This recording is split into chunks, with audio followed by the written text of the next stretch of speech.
The Soviet Revolution inspired many artists to develop new ways of expressing themselves and furthering the cause of the liberation of the working classes. Many Russian avant-garde artists lent their talents to the Bolsheviks in order to further the revolutionary agenda, and the art forms that resulted became emblematic of dissemination of Soviet party propaganda. One highly recognizable form of art that is distinctive to this time is the photo montage. This presentation will examine the work of two important women who worked in the Soviet poster design, Varvara Stepanova and Valentina Kulagina. These two artists made important contributions to the history of art and design in Russia and distinguished themselves in spite of the increasingly repressive state that they worked in service of. We will examine one work of poster art by each of these artists, highlighting the innovations made by them in their time. Varvara Stepanova was an artist and designer of many talents in the early 1900s. The wife of another famous Russian constructivist artist, Alexander Rodchenko, Stepanova was a painter, graphic designer, and is probably most well known as a costume and textile designer. At the beginning of the Soviet era, there was much debate about how artists should best serve the needs of the state. The concept of Constructivism was developed by artists of this time and theorized how art could assist the construction of a new communist world for the proletariat. Constructivist artists believed that art should serve the purposes of the revolution and reflect the technological new world that Soviet Russia was trying to become.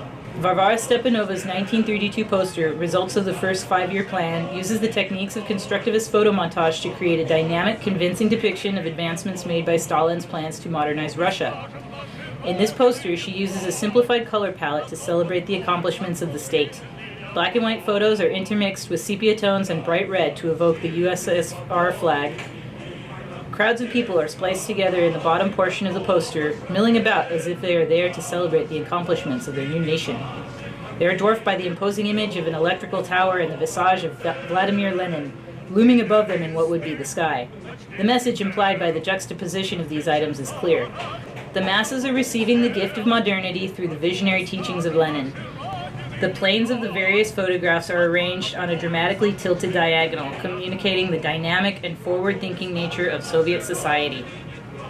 The five-year plan was Stalin's initiative to speed up industrialization and grow the Russian economy through collective farming and the creation of military, artillery, and steel industries. While the Russians were initially optimistic about this plan, in reality Stalin used violence and terror to appropriate peasants' land and livestock, resulting in widespread poverty and famine. While Stepanova's work is an artistic accomplishment, it served to hide the failures of Stalin's policy from the watching outside world. Much of the propaganda created by artists during Stalin's rule was intended to hide the catastrophic effects of his policies. Another artist who lent her considerable talents to the Soviet state's propaganda machine was Valentina Kulagina. She was a painter and graphic designer and was married to Gustav Klutzis, another important figure of the constructivist movement. Kulagina's graphic style wasn't based solely in photography as was Stepanova's. Instead, she combined figurative painting with photomontage techniques. In the poster, International Working Women's Day is the fighting day of the proletariat. We see the bust and one shoulder of a large painted figure of a woman leaning in from the left side of the poster. Her features are abstracted and simplified to make her look almost statuesque, and her gaze looks steadily to the right as if she was gazing toward the future. She wears the characteristic headscarf and is holding a large staff which cuts the composition in half at a diagonal angle. Stacked on the right, there are sepia-toned photographic views of women engaged in various revolutionary activities.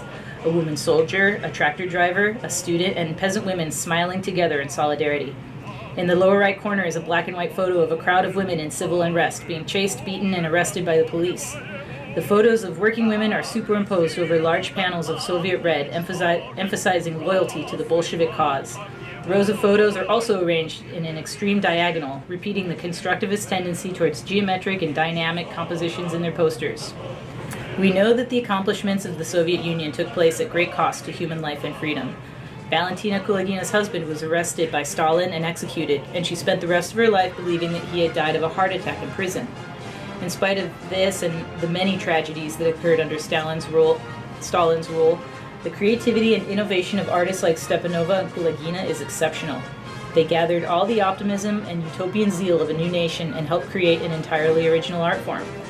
Even though their work is nearly a century old, it still feels fresh and contemporary and continues to influence artists and graphic designers to this day.